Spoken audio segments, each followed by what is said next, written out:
PGA Tour begins its Florida swing. It'll be the Cognizant Classic in the Palm Beaches. Rory McIlroy and the stars of the tour are in Florida, as is Jeff Passan of the Mothership, senior baseball insider. Before we get to Jeff, this statement from Major League Baseball. The uniform pants have the same material and thickness as the uniform pants used last season. There were changes to the fabric of the jersey, not the pants, baseball said. A baseball spokesman told ESPN that Nike, Fanatics, and MLB representatives have been making adjustments to the jerseys based on player requests made during spring training. Now, there was a report, or at least some of the players said the pants are see-through. Let's bring in Jeff Passan. Jeff, of all the things I've ever had you on, I don't know if I've ever had you on for see-through pants. So how did we get here with the uniform change or changes in Major League Baseball?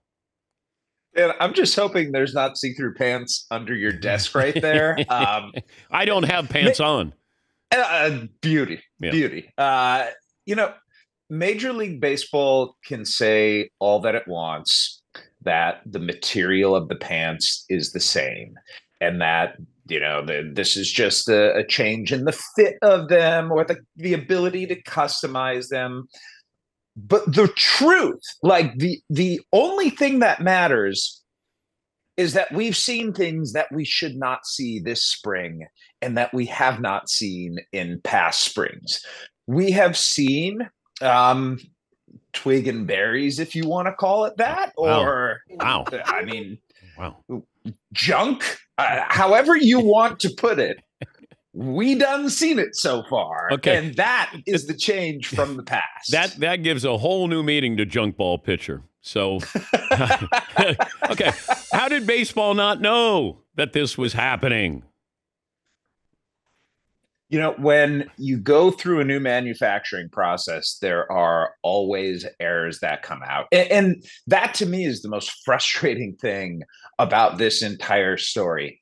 I cover a sport, Dan, whose resonance among fans isn't quite the same as it used to be, and that is always looking for entrees into new groups of people to watch.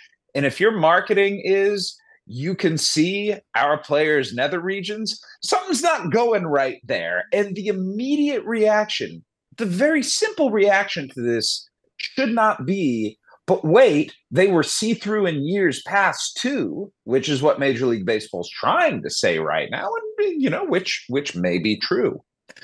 But the important thing is fixing the issue that you've got right now. And it doesn't seem as if they're doing a whole lot to fix this or change it. And that's the frustrating part of it, that everyone's kind of pointing fingers at one another.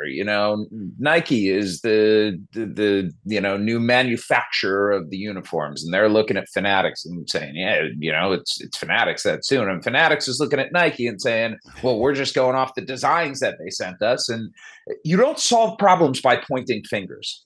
This is a problem because I am on the Dan Patrick Show, and the first question that he asked me was about the ability to see players through their pants. Like, if that's not a problem that you should be out there trying to solve instantaneously, you've taken the wrong path. But I have a problem, though, that the jerseys, I mean, I had these uniforms when I was in Little League where they would take an iron and then they could, put your name on or your number on, and you're going to probably still charge the same to fans. Like, there's no raised lettering here. I mean, there's nothing that says, boy, that's quality here. No, it looks like a minor league uniform. And I don't even mean like minor league baseball. I mean like weekend guys going to the park. It's Chico's bail bonds. That's what it looks like right now. And you don't understand how much better the large lettering looks until you see the small lettering. But we had an example of this just last year, Dan. Do you remember during the World Baseball Classic, Great Britain's uniforms? Yes. It looked like Times New Roman 12-point font. And we saw just how goofy it can be when the lettering compared to the people who are wearing the actual letters is as small as it is. And to have those sorts of jerseys now, it's just been catastrophic from top, literally, Mm, to unfortunately bottom. showing your bottom. Um, Help me understand expansion, the possible expansion. I know you've mentioned two cities. What kind of is there a time frame for expansion with Major League Baseball?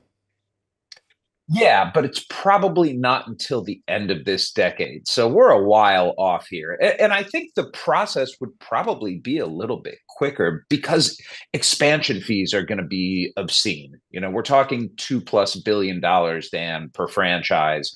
When the last time baseball expanded, it was like $130 million expansion fee. So it's enormous money. There are people who are motivated to do it. The problem is there are a couple of issues that need to be resolved first. Tampa Bay and Oakland, the Rays are trying to get a new stadium in St. Pete. And while it looks promising, they've got to pass a couple of votes before it goes through. Oakland, on the other hand, as much of a disaster as the uniforms have been this spring, the A's are probably ahead of them just in terms of messing things up. And so while they've got agreements in place to play in Las Vegas for the 2028 season, there is no shovel in the ground yet. There's not going to be for a while now. And ineptitude is really the modus operandi of the Oakland A's ownership at this point. And so I don't think anybody thinks it's a fait accompli that they're going to end up in Las Vegas. And that's been hanging over the game. And Rob Manfred has said, we're not going to do anything until Tampa and Oakland are resolved. Beyond that, while Major League Baseball can unilaterally say, hey, we want to expand, the actual expansion process needs the Major League Baseball Players Association's backing. And that's the sort of thing that doesn't happen until a collective bargaining agreement is negotiated. And so part of the CBA after the 2026 season, when it expires, is going to include expansion processes. How do you draft guys? When do they start picking minor leaguers? Those sorts of things. And until those are in place, it's really impossible to say, yes, you go ahead and get that stadium started and crank on this franchise because the stadiums are costing $1 billion and a half, $2 billion. The two cities you mentioned, Nashville, which has been promoting this Nashville Stars brand successfully for a while now, and Salt Lake City, which has this sprawling, enormous plan that the Miller family is going to pay $3.5 billion to make come a reality. Those are the two favorites right now. But when you have so many years, Dan, until the actual expansion is going to take place, weird things can happen in terms of who's a favorite and who falls back in the pack. I think I said Nashville Sounds. That's the AAA team. Okay. Yep, you got it. Don't okay, worry. just You're not wanted to make losing sure. it yet. Will Just the Shohei fans. Ohtani be playing in April? Yes, I think he'll probably be playing in March. I think he'll be playing in Korea. Okay. The plan this whole time, at very least, they had a template for it, and that template was him. Because remember, he's had Tommy John surgery and gone out and hit the next season. So he knows what his body needs. He knows when he needs rest. He knows when he can push.